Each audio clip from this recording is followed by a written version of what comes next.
وسلم اللهم صل على سيدنا محمد وعلى ال سيدنا محمد وبارك وسلم اللهم صل على سيدنا محمد وعلى ال سيدنا محمد وبارك وسلم புகழ் அனைத்தும் அல்லாஹ் ஒருவனுக்கு உரித்தாக அவனுடைய சாந்தியும் சமாதானமும் அருமை நாயகம் ரசூலுல்லாஹி ஸல்லல்லாஹு அலைஹி வஸல்லம் அவர்களின் மீதும் அன்னாரின் அடிச்சுவற்றை பின்பற்றிய சத்திய சஹாபாக்கள் தாபியீன்கள் தபா தாபியீன்கள் அன்பியாக்கள் அவுலியாக்கள் நம் அனைவர்கள் மீதும் மீண்டும் நிலவட்டுமாக.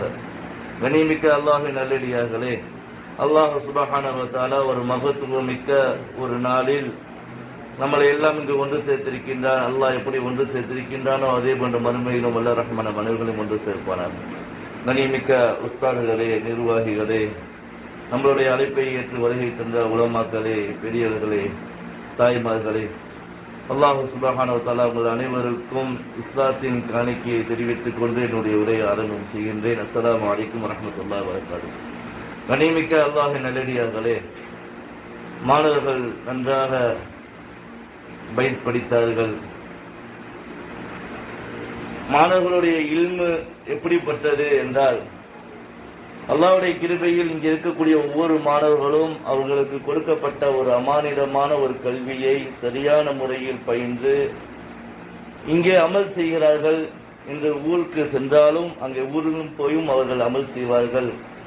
அவருடைய மௌத்து வரை இந்த அமல்கள் தொடர்ச்சியாக இருந்து கொண்டே இருக்கும். வெறும் படிப்பு மட்டும் நோக்கம் அல்ல, படிப்பதோடு சேர்ந்து அமலும் அவருடைய வாழ்க்கையில் இருக்க வேண்டும். அந்த அடிப்படையில் இங்கே எப்படி அவர்கள் படித்து அமல் செய்கிறார்களோ அதே போன்று ஊருக்கு சென்றும் அவர்கள் அமலில் தொடர்ச்சியாக இருப்பார்கள் இன்ஷா அல்லாஹ். உண்மையே இந்த மாணவர்கள் இந்த படிக்கக்கூடிய படிப்பு இருக்கிறது, இது அல்லாஹ் கொடுக்கப்பட்ட மிக பெரும் ஒரு அமானிதமாக இருக்கிறது. அல்லாஹ் இதை அமானிதம் என்று அல்லாஹ் சொல்லியிருக்கின்றான். அல்லாஹ்வை பற்றி சொல்வதும் நபி அவர்களை பற்றி சொல்வதும் அதை தன்னுடைய வாழ்க்கையில் எடுப்பதும் ஒரு அமானிதம், அதை கொண்டு போய் சேர்ப்பதும் மிக பெரும் ஒரு அமானிதம். இந்த அமானிதத்தை அல்லாஹ் எதற்காக கொடுக்கின்றான் என்றால், அல்லாஹ் குர்ஆனிலே சொல்லும் போது இன்ன அர்துனல் அமானத, நான் உங்களுக்கு ஒரு அமானிதமாக கொடுக்கின்றேன் சொல்லிவிட்டு முதலில் அல்லாஹ் இதை யாரிடம் கொண்டு போய் சேர்க்கிறான் என்றால், அமானிதத்தை கொண்டு போய் சேர்க்கக்கூடிய பொறுப்பாக முதலில் அல்லாஹ் கொடுத்தது அலஸ் சமாவாத்தி, வானத்திடம் கொண்டு போய் அல்லாஹ் கொடுக்கின்றான். வானத்திடம் போய் சொல்கின்றான். வானத்தை பார்த்து அல்லாஹ் ரசூலை பற்றி எடுத்து சொல்லக்கூடிய இந்த ஒரு வேலையை நீ செய் என்று வானத்திடம் சொல்லும்போது வானம் சொன்னதாம் மறுத்துவிட்டது, நான் செய்வதற்கு தகுதி இல்லை. எனவே வானம் அதை மறுத்து விட்டது. அடுத்து அல்லாஹ் வல் அர்தி, பூமியிடம் கொண்டு போய் கொடுத்தான். பூமி சொன்னதாம் நான் செய்வதற்கு தகுதி இல்லை, எனவே நான் அதை செய்ய மாட்டேன் என்று பூமியும் மறுத்து விட்டது.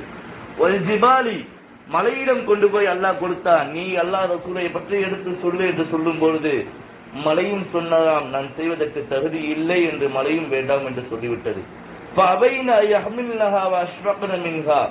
அதெல்லாம் வேண்டாம் என்று சொல்லிவிட்டது. அதற்கு பிறகு அதெல்லாம் அல்லாஹ் சொன்னதுக்கு பிறகு நான் மறுத்து விட்டேமே என்று அதெல்லாம் நடுங்கி விட்டது. அடுத்து அல்லாஹ் சொல்கின்றான், வஹமலகல் இன்சான், மனிதன் எல்லா விஷயத்திலும் ஒரு முந்திரி கொட்டையாக இருப்பதின் காரணமாக வஹமலகல் இன்சான், நான் இதை எடுத்து சொல்கிறேன் என்று மனிதன் எடுத்துக்கொண்டான். அந்த அடிப்படையிலே எல்லா மனிதர்களும் அல்லாஹ் உன்னை பற்றி எடுத்து சொல்கிறேன் என்று அமானிதமாக மனிதன் எடுத்துக்கொண்டான். அந்த அடிப்படையில் நம்முடைய மதரசா மாணவர்களுக்கும் இந்த கற்றுக் கொடுக்கக்கூடிய கல்வி, அல்லாஹ் ரசூலை பற்றி சொல்லக்கூடிய இந்த கல்வி, அவர்கள் அதை பயின்று அவர்களுடைய வாழ்க்கையில் கொண்டு வருவது மட்டுமல்ல, மக்களிடம் எடுத்து சொல்வதும் அவர்களை வழிநடத்தி செல்லக்கூடியதும் இது ஒரு அமானிதமாக இருக்கிறது. எனவே அந்த அடிப்படையில் மனிதர்கள் அனைவரும் அல்லாஹ்விடம் சொல்லி வந்தது, யா அல்லாஹ் நான் இதை அமானிதமாக எடுத்து செல்கிறேன் என்று மனிதன் எடுத்துக்கொண்டான். அல்லாஹ் அதுக்கு பிறகு அல்லாஹ் குர்ஆனிலே சொல்கிறான், இன்னஹு கான தலூமன் ஜஹூலா, நிச்சயமாக தலூமன் மிக அநியாயக்காரனாக மனிதன் இருக்கின்றான். லாலிம் என்று சொன்னால் அநியாயக்காரன் என்று அர்த்தம். இங்கே அல்லாஹ் தலூமன் என்று சொன்னதுக்கு காரணம் மிக அநியாயம் செய்து கொண்டிருக்கிறான். அல்லாஹையும் அவன் ரசூலையும் உடைய விஷயத்தை எடுத்து சொல்கிறேன் என்று சொல்லிவிட்டு இன்று அல்லாஹை மறந்து வாழ்வதன் மூலமாக அல்லாஹ் தலூம் மிக பெரும் அநியாயக்காரன் என்று அல்லாஹ் சொல்கிறான். அதற்கு பிறகு அல்லாஹ் சொன்ன வார்த்தை ஜஹூலா, ஜாகில் என்றால் மடேன் என்ற அர்த்தம். அல்லாஹ் இங்கே ஜஹூலா என்று எதற்காக சொல்கிறான்? மிக மனிதன் அறியாமையில் இருக்கிறான், அல்லாஹ்வை மறந்து வாழ்கிறான். எனவே அல்லாஹ்வை மறந்து வாழ்வதன் மூலமாக அல்லாஹ்வுக்கு அநியாயம் செய்து மனிதன் வாழ்ந்து கொண்டிருக்கிறான். அல்லாஹ் நம்மை எல்லாம் பாதுகாக்க வேண்டும். எனவே இந்த கல்வியை அல்லாஹ் நமக்கு அமானிதமாக கொடுத்திருக்கின்றான். இந்த கல்வியை எடுத்துச் செல்வது, அல்லாஹ்வையும் ரசூலையும் எடுத்துச் சொல்வதற்கு அல்லாஹ் நம்மை மட்டும்தான் தேர்ந்தெடுத்திருக்கின்றான் என்றால் அல்லாஹ் உண்மையிலேயே நம்மை தேர்ந்தெடுத்திருக்கிறான். ஆனால் நம் மட்டும்தான் இதை செய்ய முடியுமா என்றால் கண்டிப்பாக இல்லை. உலகத்தில் எந்த ஜீவராசிகளை கொண்டு வேண்டுமானாலும் அல்லாஹ் கொண்டு போய் இந்த கல்வியை கொண்டு போய் சேர்க்க முடியும். இதை எல்லா மிருகங்களுக்கும், எல்லா பறவைகளுக்கும், எல்லா உயிரினங்களுக்கும் அல்லாஹ் சுப்ஹானஹு வ தஆலா இந்த அமானிதத்தை கொண்டு போய் சேர்க்க வேண்டும் என்றால் அல்லாஹ் எப்படியும் கொண்டு போய் சேர்க்க முடியும். அவெல்லாம் வரலாறு கேள்விப்பட்டிருப்போம். சுலைமான் அலைஹி வஸல்லம் அவர்களுடைய காலத்தில் பல்கீஸ் ராணியுடைய குடும்ப அந்த கோத்திரத்தில் ஹுதுஹுது என்ற பறவையின் மூலமாக அல்லாஹ் தீனை கொண்டு போய் சேர்த்தான். ஒரு பறவையின் மூலமாக அல்லாஹ் தீனை கொண்டு போய் சேர்த்தான். நபி ஸல்லல்லாஹு அலைஹி வஸல்லம் அவர்களுடைய காலத்துல நம்ம எடுத்து பார்த்தோம்னு சொன்னா, நபி ஸல்லல்லாஹு அலைஹி வஸல்லம் அவர்களுடைய காலத்தில் உமர் ரலியல்லாஹுடைய விஷயத்தை எடுத்து பார்க்கும்போது, உமர் ரலியல்லாஹுக்கு ஒரு பொருள் கீழே கிடைக்கிறது. அந்த கீழே கிடந்த பொருளை எடுத்து இது யாருது என்று தெரியவில்லை யா ரசூலல்லாஹ் என்று சொல்லும்போது, நபி ஸல்லல்லாஹு அலைஹி வஸல்லம் தூரத்தில் இருக்க ஒரு காட்டரபியை பார்த்து சொன்னாராம், அந்த காட்டரபியோட பொருள் தான் தெரிகிறது, அவரிடம் இந்த பொருளை கொண்டு போய் சேர்த்து விட்டு அவரிடம் தீனை எடுத்து சொல்லுங்கள் என்று சொல்லும்போது உமர் ரலியல்லாஹு சொல்வார்களாம், யா ரசூலல்லாஹ் நான் போய் எடுத்து சொல்வதா? நான் எப்படி எடுத்து சொல்வது? நான் சொன்னால் அவர் ஏதாவது பேசினால், அவர் ஒரு காட்டரபி, ஏதாவது பேசினால் எனக்கு கோபம் வந்துவிடும், எனவே நான் போக மாட்டேன் என்று உமர் ரலியல்லாஹு மறுத்து விடுவார்கள். பொதுவாக நபி அவர்களுக்கு ஒரு பழக்கம் இருந்தது, யாராவது தீனை எடுத்து சொல்ல வேண்டும் என்றால் அபூபக்கர் ரலியல்லாஹு, உஸ்மான் ரலியல்லாஹு, இது போல 10 சஹாபாக்களை அனுப்பி வைப்பார்கள். உமர் ரலியல்லாஹு அனுப்பி வைக்க மாட்டார்கள். காரணம் என்னவென்றால் உமர் ரலியல்லாஹுக்கு இயற்கையிலே கோபங்கள் அதிகமாக இருக்கும். யாராவது ஏதாவது சொல்லிவிட்டால் அவர்கள் உடனடியாக கோபப்பட்டு விடுவார்கள் என்பதற்காக பெருமானார் ஸல்லல்லாஹு அலைஹி வஸல்லம் எடுத்த உடனே உமர் ரலியல்லாஹு அனுப்பவில்லை. ஆனால் இந்த இடத்தில் ஒரு காட்டரபியிடம் உமர் ரலியல்லாஹுவிடம் போய் பேச வேண்டும் என்று எல்லாம் நபி ஸல்லல்லாஹு அலைஹி வஸல்லம் சொல்கிறார்கள். உமர் ரலியல்லாஹும் நபியுடைய உமர் ரலியல்லாஹு நபி அவர்களுடைய பேச்சை கேட்டு ஒரு காட்டரபியிடம் எடுத்துச் சொல்வதற்காக சொல்கிறார்கள். சென்று அங்கே காட்டரபியிடம் எடுத்துச் சொல்லும்போது அந்த பொருளை கொடுத்து விட்டு இது போன்று தீனை ஏற்றுக்கொள், நபி ஸல்லல்லாஹு அலைஹி வஸல்லம் அவர்களை ஏற்றுக்கொள் என்று சொல்லும்போது அந்த மனிதன் சொன்னார், உமரே ஒழுங்கா போயிடு, இல்லாட்டி வேற மாதிரி ஆயிரும் அப்படின்னு சொல்லி அந்த காட்டரபி சொல்கிறார். உமர் ரலியல்லாஹுக்கு சரியான கோபம், இயற்கையிலே உமர் ரலியல்லாஹுக்கு கோபம் இருந்தாலும் இங்கே அந்த காட்டரபி உமரே ஒழுங்கா போய்விடு என்று சொல்லும் போது உமர் ரலியல்லாஹுக்கு அதிகமாக கோபம் வந்துவிட்டது.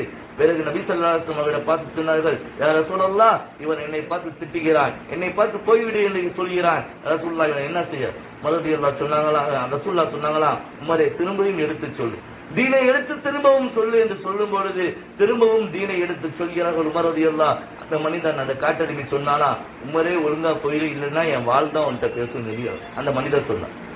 உமர் ரலியல்லாஹுக்கு சரியான கோபம் வந்துருச்சு. அந்த மனிதன் அந்த வார்த்தையை சொன்ன உடனே உமர் ரலியல்லாஹுக்கு சரியான கோபம் வந்துருச்சு. கோபம் வந்துவிட்டு நபியவிடம் பார்த்து சொன்னார், யா ரசூலல்லாஹ் என்னை பார்த்தால் மண்ணை பார்த்து நடக்கக்கூடிய இந்த உம்மத்தில் இந்த மனிதர் என்னை பார்த்து சொல்கிறான், வாழ்தான் வீசப்படும் என்று சொல்கிறான், ரசூலுல்லாஹ் சொல்லுங்க இவனுடைய தலையை வீசுகிறார் என்று சொல்லும்போது நபி ஸல்லல்லாஹு அலைஹி வஸல்லம் சொன்னாங்க, பொறுமையாக தீனை எடுத்து சொல்லுங்கள், பொறுமையாக தீனை எடுத்து சொல்லுங்கள் என்று சொல்லும்போது அங்கு உமர் ரலியல்லாஹு தீனை எடுத்து சொல்வார்கள். அவன் கேட்பது போன்று இல்லை, பெருமானார் ஸல்லல்லாஹு அலைஹி வஸல்லம் அவர் நேரடியாக வந்துவிட்டு தீனை எடுத்து சொல்கிறார்கள். தீனை எடுத்து சொல்லும்போது அங்கே பெருமானார் ஸல்லல்லாஹு அலைஹி வஸல்லம் சொல்லும்போது அந்த காட்டரபி சொன்னானா, நான் வீட்டுக்கு சில பொருட்களை வாங்கி செல்கிறேன், வீட்டுக்கு சில மாமிசங்கள், சில மாவு பொருட்கள் இதெல்லாம் வாங்கி செல்கிறேன், இந்த பொருள் எல்லாம் உங்களுடைய தீனை ஏற்றுக்கொண்டது, இந்த பொருள் எல்லாம் உங்களை ஈமான் ஏற்றுக்கொண்டது என்றால் நான் ஈமானை ஏற்றுக்கொள்கிறேன் என்று அந்த காட்டரபி சொல்கிறான். சொன்ன உடனே நபி ஸல்லல்லாஹு அலைஹி வஸல்லம் பையில் இருக்கக்கூடிய பொருளை பார்த்து சொன்னார்களாம், பொருளை பார்த்து கேட்டார்களாம், நான் யார், எது உண்மையான மார்க்கம் என்று கேட்கும்போது அந்த பொருள் பேசியது, மாமிசம் பேசியது, உன்னை படைத்தது யார் என்று கேட்கும்போது அந்த மாமிசம் பேசியதாம். மாமிசம் பேசியதாக வரலாறு வருகிறது. சொன்னதும் அந்த மாமிசம் முழு உலகத்தையும் படைத்தவன் அல்லாஹ் என்று அந்த மாமிசம் பேசியதாம். பிறகு நான் யார் என்று கேட்கும்போது அந்த மாமிசம் சொன்னதா, அந்த அகமது, அந்த முகம்மது, நீங்கள் இந்த உம்மத்துக்கு இறக்கப்பட்ட நபி, நீங்க தான் முகம்மது நபி, அகமது நபி என்று அங்கே அந்த மாமிசம் பேசியதாக வரலாறு இருக்கிறது. எது உண்மையான மார்க்கம் என்று கேட்கும்போது அந்த மாமிசம் சொன்னதா, இஸ்லாம் மார்க்கம் தான் உண்மையான மார்க்கம் என்று சொன்னதா. இதை பார்த்து அந்த காட்டரபி பயந்து ஓடி போனான் என்று வரலாறு இருக்கிறது. எனவே ஒரு பொருளின் மூலமாக அல்லாஹ் பல நபர்களுக்கு தீனை கொண்டு போய் சேர்த்திருக்கின்றார். எனவே நமக்கு தான், இந்த மனிதருக்கு மட்டும்தான் இந்த தீனை கொண்டு போய் சேர்க்க வேண்டும் என்று அல்லாஹ்க்கு இல்லை. அல்லாஹ் நினைத்தால் எதன் மூலமாகவும் தீனை கொண்டு போய் சேர்க்க முடியும். அந்த அடிப்படையிலே அல்லாஹ் அங்கே பொருளை பேச இருக்கின்றான். அதே போன்று ஒரு காட்டு அருவி, பெருமானார் ஸல்லல்லாஹு அலைஹி காலத்தில் அவர் சமூகம் நீண்ட சமூகம் பிள்ளைகளிடம் நான் அதிகமாக பாடத்திலேயே பேசியிருக்கின்றேன். ஒரு காட்டரபி வந்து தொழுகிறார், தொழுது விட்டு அல்லாஹ்விடம் துஆ செய்கிறார், யா அல்லாஹ் எனக்கும் நபிக்கும் ரஹ்மத் செய் என்று சொல்கிறார். எனக்கும் நபிக்கும் ரஹ்மத் செய், வேற யாருக்கும் ரஹ்மத் செய்யாத இந்த ஒரு வார்த்தையை சொல்லி விடுவார். சஹாபாக்களுக்கெல்லாம் கோபம். முதலில் கேட்ட துஆ எனக்கும் நபிக்கும் ரஹ்மத் செய், சிறந்த துவா, எல்லாருக்கும் சந்தோஷம். ஆனால் வேற யாருக்கும் ரஹமத் செய்யாத என்ற ஒரு வார்த்தையை சொன்ன உடனே சஹாபாக்களுக்கெல்லாம் கோபம் வந்து விட்டது. பிறகு அந்த காட்டருவி மஸ்ஜிதிலே ஒரு இடத்தில் போய் திருநீர் கழித்து விடுவார். மஸ்ஜிதில் ஒரு இடத்தில் போய் திருநீர் கழித்து விடுவார். சஹாபாக்களுக்கு ஒரு கோபம், கேட்ட துவாவும் தவறாக இருக்கிறது, மஸ்ஜிதிலும் திருநீர் கழித்து விட்டார். சஹாபாக்கள் எல்லாம் கோபப்பட்டு அடிப்பதற்காக வரும் பொழுது நபி ஸல்லல்லாஹு அலைஹி வஸல்லம் சொல்வார்கள், அவரை அடிக்க வேண்டாம், அவரை விட்டு விடுங்கள் என்று சொல்லிவிட்டு, அவர் காட்டு அரபி, என்ன செய்ய வேண்டும் என்று தெரியவில்லை, எப்படி துஆ செய்ய வேண்டும் என்று தெரியவில்லை, என்ன அவர் மஸ்ஜிதில் எப்படி இருக்க வேண்டும் என்று தெரியவில்லை. அவரை அழைத்தார்கள். அழைத்து விட்டு கண்ணியமான முறையிலே பெருமானார் ஸல்லல்லாஹு அலைஹி வஸல்லம் சொன்னார்களாம், மஸ்ஜித் சிறுநீர் கழிக்கக்கூடிய இடம் அல்ல, மஸ்ஜித் குர்ஆன் ஓதக்கூடிய இடம், மஸ்ஜித் தொழுகக்கூடிய இடம், மஸ்ஜித் சஜ்தா செய்யக்கூடிய இடம், மஸ்ஜித் அல்லாஹ்வை பற்றி பேசக்கூடிய இடம். எனவே மஸ்ஜிதிலே நீங்கள் அதிகமாக சிறுநீர் கழிக்க கூடாது என்று சொல்லிவிட்டு நபி ஸல்லல்லாஹு அலைஹி வஸல்லம் அந்த மனிதரை மன்னித்தார்கள். மன்னித்தது மட்டுமல்லாமல் அவர்களுக்காக சில உபகார பொருட்களை கொடுத்தார்கள். உபகார பொருட்களை கொடுத்த உடனே அங்கே அந்த மனிதர் வாங்கிவிட்டு சொன்னாராம், காட்டரபி சொன்னாராம், எனக்கு எப்படி துஆ செய்ய வேண்டும் என்றும் தெரியவில்லை, நான் மஸ்ஜிதிலேயும் மிகப்பெரிய ஒரு சிறுநீரை கழித்துவிட்டு தவறும் செய்துவிட்டேன். நபி ஸல்லல்லாஹு அலைஹி வஸல்லம் அவர்கள் எனக்கு நான் செய்த தவறுக்கு என்னை தண்டிப்பது மட்டுமல்ல, என்னை மன்னித்து விட்டார்கள், எனக்கு உபகார பொருட்களையும் கொடுத்தார்கள். நேராக அந்த காட்டருவி சென்று 300 நபர்களை இஸ்லாத்துக்குள்ளே கூட்டு வந்தார்கள் என்ற வரலாறு இருக்கிறது. ஒரு காட்டரபி எப்படி துஆ செய்ய வேண்டும் என்று தெரியவில்லை. ஆனால் அந்த காட்டரபியின் மூலமாக அல்லாஹ் தீனை 300 நபர்களின் மூலமாக கொண்டு வந்து சேர்த்தான் என்றால் இது அல்லாஹ் அந்த காட்டரபியின் மூலமாக கிடைத்த மிகப்பெரும் ஒரு அற்புதம். அதே போன்று ஒரு பெண்மணி தபுக் யுத்தத்திலே, வரலாறு நீண்ட வரலாறு, நபி ஸல்லல்லாஹு அலைஹி வஸல்லம் சில நற்குணங்களை பார்த்துவிட்டு தன்னுடைய ஊர் மக்களிடம் சொன்னார்களாம், ஒரே ஒரு மிகப்பெரும் ஒரு 1400 கொண்ட ஒரு கூட்டம், மிகப்பெரும் ஒரு கூட்டம் இருந்தது. அதே போன்று நானோ ஒரு தனியாக ஒரு பெண்மணியாக இருக்கிறேன், யாருடைய பார்வையும் என் மீது படவில்லை. சரியான ஒரு முறையிலே இந்த கூட்டத்தை வழிநடத்தி செல்லக்கூடிய ஒரு நபி இருக்கிறார், அவர் முகமது நபி என்று தன்னுடைய கூட்டத்திடம் சொல்லி, ஒரு பெண்மணி அந்த கூட்டத்திடம் சொல்லி இஸ்லாத்தை ஏற்று அந்த கூட்டம் முழுவதும், அந்த ஊர் முழுவதும் இஸ்லாத்தை ஏற்றதாக வரலாறு இருக்கிறது.